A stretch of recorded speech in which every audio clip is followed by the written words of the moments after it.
Welcome to this channel the guy from Himalayas. दोस्तों, मैं हूं मन्नान और आज आपको पता चल गया होगा कि ये जो वीडियो है ये रिलेटेड ट्रैकिंग कैंपिंग है। लास्ट ईयर 2019 में हम गए थे तारसर मारसर, जो कि 4 डेज़ का ट्रैक था हमारा। उसके रिलेटेड मेरे पास कुछ वीडियोस थे जिनको मैंने आज मर्ज करके आप तक ये पहुंचाया कि आपको भी मज़ा आए इस वीडियो को देखने में, और अकॉर्डिंगली आप भी कभी अगर प्लान करोगे तारसर मारसर जाने के लिए तो वो आपके लिए बेहतर रहेगा। दोस्तों, पहले हम पहुंच गए थे श्रीनगर। सुबह के 9 बजे थे और श्रीनगर से निकले, यही कोई 2-3 घंटे का रास्ता था। 12 बजे के आसपास हम पहुंच गए पहलगाम। वहां पे हमने लंच किया और निकले आरू वैली के लिए। हालांकि आपको आरू वैली तक ट्रांसपोर्ट मिल सकता है, पब्लिक ट्रांसपोर्ट भी अवेलेबल होता है। ये जो आप खूबसूरत रास्ता देख रहे हो ये स्टार्ट हो जाता है अनंतनाग से। लेफ़्ट साइड में जो दरिया बहता है ये लिदर रिवर है और नियरली अबाउट 2 किलोमीटर्स का रास्ता है यहाँ से पहलगाम तक। फिर पहलगाम से आगे हमें गाड़ी लेनी पड़ेगी, शेयर टैक्सी लेते हैं वहाँ से, तो वो 40 मिनट का रास्ता होगा आरू वैली तक। वो जो आपको पहाड़ दिखते हैं उनके पीछे है आरू वैली, जहाँ से एक्चुअल हमारा ट्रैकिंग स्टार्ट हो जाता है। और हमारे पास कितना सारा सामान है वो हमको ऐसे उठाना पड़ेगा अपने ट्रैकिंग की ओर, अपने जहाँ पे हमें कैंपिंग करनी पड़ेगी फिर आगे। इसी लिदर रिवर में आप देखोगे यहाँ पे वाइट वाटर राफ्टिंग होती है और इसके किनारे आप बहुत सारी जगहों पे टेंट्स देखोगे। और पर्टिकुलरली आरू वैली मानी जाती है टेंट्स के लिए। वहाँ पे अगर आप जाओगे, अगर आपके साथ टेंट नहीं है तो वहाँ पे आप फायर कर सकते हो या वहाँ पे आप रात बिता सकते हो टेंट में भी, या होम स्टेज भी आपको वहाँ पे मिलते हैं आराम से। कुछ ही लम्हों के बाद उस पहाड़ के पीछे हम पहुंच गए। अब हमारी एक्चुअल में ट्रैकिंग शुरू हो गई है। आरू वैली से लेदरवट के लिए हम जाएंगे। नियरली अबाउट 7 आवर्स की जर्नी है, 7 आवर्स का ट्रैक है। तो वहाँ पे हमारा बेस कैंप रहेगा। उसके बाद हम कल जाएंगे वहाँ से आगे फिर तारसर मारसर के लिए। लेकिन जो रास्ता था, जो व्यू था, बहुत ही अद्भुत था, बहुत ही ब्यूटीफुल था।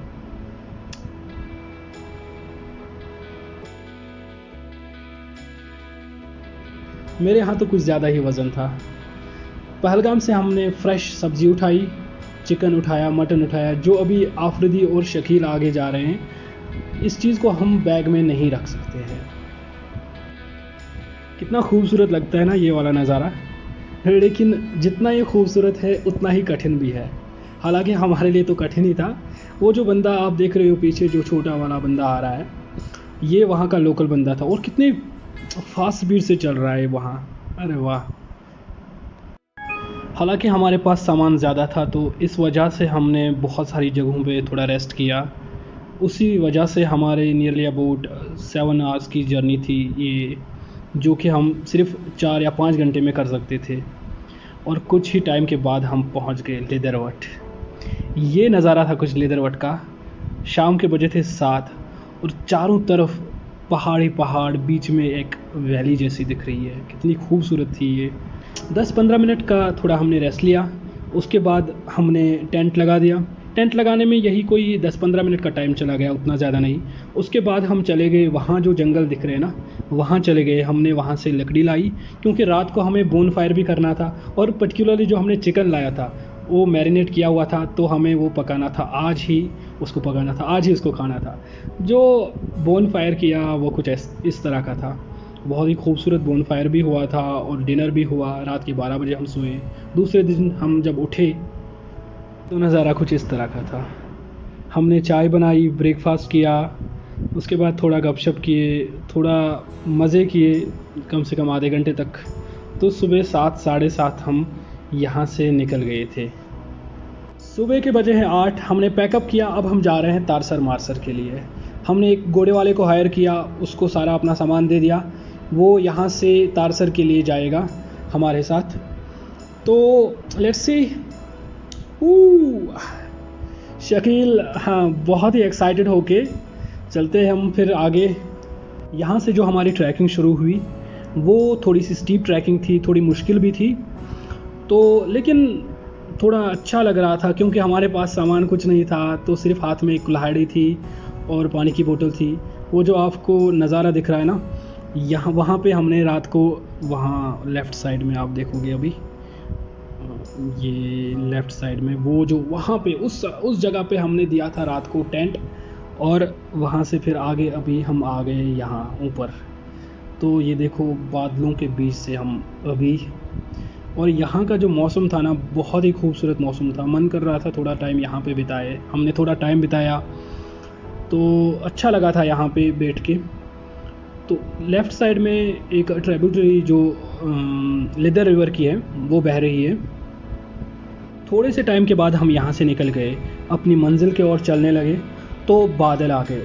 क्योंकि यहाँ का जो पहाड़ों का मौसम होता है ना तो आपको पता नहीं चलेगा, सेकंड्स में चेंज होता है। तो इसीलिए ठंडी भी बहुत ज़्यादा होती है और गर्मी भी बहुत ज़्यादा होती है, क्योंकि पहाड़ों में जो सनलाइट होता है डायरेक्ट होता है, तो इस वजह से आप हमेशा अपने साथ सनस्क्रीन रखिएगा। लेकिन जो रास्ता था हमारा वो बहुत ही ब्यूटीफुल था, क्योंकि बादल तो अब चले गए थे, अब हमारा जो रास्ता था वो क्लियर था। लेफ़्ट साइड में जो व्यू था बहुत ही खूबसूरत था, और आफरीदी आगे आगे चल के बहुत ही ज़्यादा इन्जॉय कर रहा था। तो ऐसा था कुछ रास्ता हमारा। हालांकि जो हिमालयाज़ के ट्रैक्स होते हैं ना ये बहुत ही खूबसूरत होते हैं, लैंडस्केप्स यहाँ पे जो होते हैं बहुत ही खूबसूरत होते हैं। लेकिन हमेशा याद रखिएगा कि आपके साथ सर्वाइवल किट हो, खाने पीने का सामान हो, फिर रास्ता निकल ही जाता है। और हमारे साथ तो सब कुछ था।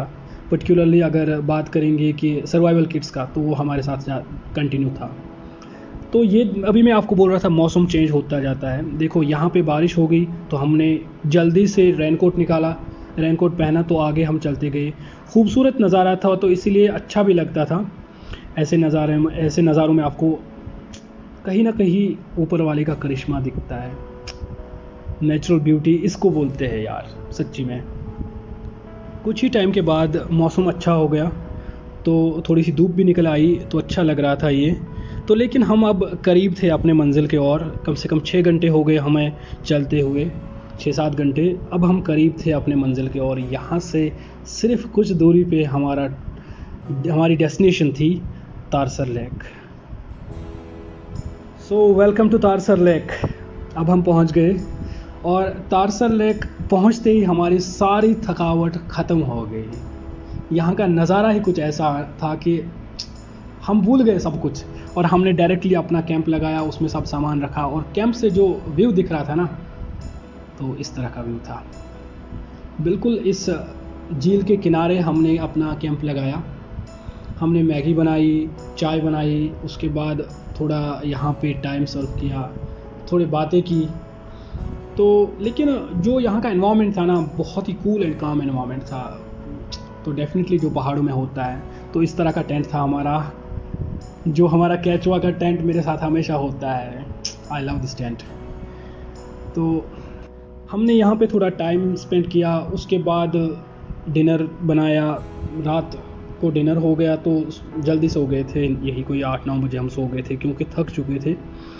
तो जो हमारे बाकी बंदे थे, एक्चुअली वो हमारे साथ नहीं थे, तो ऑलरेडी यहाँ पहुँच गए थे। हमारे बगल में ही उनके कैंप्स भी थे जो फॉरेनर्स थे। तो यहाँ से हमने फिर थोड़े से फ़ोटोज़ उठा लिए। सुबह मॉर्निंग में हमने कुछ फ़ोटोज़ खींच लिए। तो उसके बाद मॉर्निंग 7:30-8 बजे तक हम यहाँ से निकल गए थे। मेरी बैटरी बहुत लो थी मोबाइल की, और पावर बैंक भी ख़त्म हो चुके थे हमारे, जिस वजह से मैं आगे आपको ट्रैक सारा नहीं दिखा पाऊँगा अनफॉर्चुनेटली। तो यहाँ से जो हम निकले सुबह 8 बजे, हमने सामान सारा खुद उठाया, तो जिसकी वजह से और भी परेशानी हुई थी क्योंकि सामान भी ज़्यादा था। तो लेकिन ऊपर से जो व्यू दिख रहा था ना इस लेक का तो बहुत ही खूबसूरत था। इस लेक से हमें ऊपर अब जाना था क्योंकि हमें मारसर के लिए जाना था। तो मारसर यहाँ से 4 घंटे का रास्ता था या 3 घंटे का रास्ता, नज़दीक में ही है। तो हम यहाँ से निकल गए, लेकिन यहाँ से मन नहीं करता था। ये देखो ऊपर का जो व्यू है ना वो बहुत ही ज़्यादा खूबसूरत था, क्योंकि आलमंड शेप्ड में जो ये लेक दिख रहा था ना तो ज़्यादा ही खूबसूरत दिख रहा था उस समय। तो मन नहीं कर रहा था। हमने वहाँ से यहाँ आते आते हमारे 40-50 मिनट निकल गए थे, क्योंकि सामान भी बहुत ज़्यादा था। तो लेकिन खुशी भी हो रही थी कि ऐसा लग रहा था कुछ अचीवमेंट। ऐसे ट्रैक्स में आई थिंक हमेशा जाना चाहिए और हर किसी को जाना चाहिए। जब हम ऊपर पहुंच गए तो रास्ता थोड़ा ज़्यादा ही मुश्किल था, तो इसीलिए मैंने सर्वाइवल किट से रस्सी निकाली, क्योंकि दोनों का, आफरीदी हो या शकील हो, दोनों का पहला ही ट्रैक था। तो शकील को हमने सामान कम ही दिया और आफरीदी को मैंने रस्सी दी, टाई अप किया। उसके बाद ऊपर चले गए हम। तो लेकिन अच्छा लग रहा था, खूबसूरत लग रहा था, और लेकिन रास्ता जो था बहुत ही कठिन था। तो मैं आपको आगे दिखाऊंगा जो हमारा रास्ता था वो कितना मुश्किल था। हमारे पैर फिसल रहे थे। यहाँ से देखो, अब यहाँ से अगर थोड़ा सा, मतलब थोड़ी सी चूक हो गई तो ख़त्म, नीचे बंदा कहीं ना कहीं पहुँच जाएगा और सीधे जन्नत में पहुँच जाएगा। तो हम तो अभी जन्नत का नज़ारा देखना चाहते थे यहाँ से। तो ऐसे ही हम चलते गए फिर आगे, लेकिन अनफॉर्चुनेटली मैं आपको यही कहूँगा कि आगे मैं आपको फिर दिखा नहीं पाया। तो सिर्फ कुछ ही मिनट्स तक आगे चलता गया, क्योंकि मेरे इस समय मोबाइल्स की बैटरी सिर्फ 20% थी। तो हमने थोड़ा सा व्यू यहाँ से थोड़ा खींच लिया, थोड़ा सा व्यू कैप्चर किया। तो हालांकि वो जो अब आगे आप बंदे देख रहे हो ना, आगे वो फॉरेनर्स हैं, ऊपर भी 2-3 उनके बंदे हैं, लेकिन उनसे आगे हम चल रहे थे। तो अच्छा लग रहा था यहाँ से आगे फिर। लेकिन प्रॉब्लम ये थी कि एक डर था कि यार अब आगे नहीं दिखा पाऊँगा आपको, क्योंकि मेरी मोबाइल की बैटरी डाउन हो चुकी थी। तो फिर मैंने यहाँ पे मोबाइल को ऑफ़ किया। तो लेकिन बहुत ही खूबसूरत व्यू था इस पार। उस पार तो वो था तारसर लेक, और यहाँ पे फिर मैंने मोबाइल को ऑन किया। सिर्फ आई थिंक कुछ ही 1 और 2 आवर्स के बाद मैंने ऑन किया, जब हम मारसर पहुँचने वाले थे, सॉरी। तो इसी के साथ मेरा मोबाइल फिर ऑफ हो गया ऑटोमेटिक। तो लेकिन अगर आपको वीडियो अच्छा लगा तो मेरी चैनल को सब्सक्राइब कीजिए, इस वीडियो को लाइक कीजिए, अपने दोस्तों के साथ शेयर कीजिए, और उनको भी दिखाइए कि कैसा है तारसर मारसर का track. Thank you so much for watching this video. Thank you again.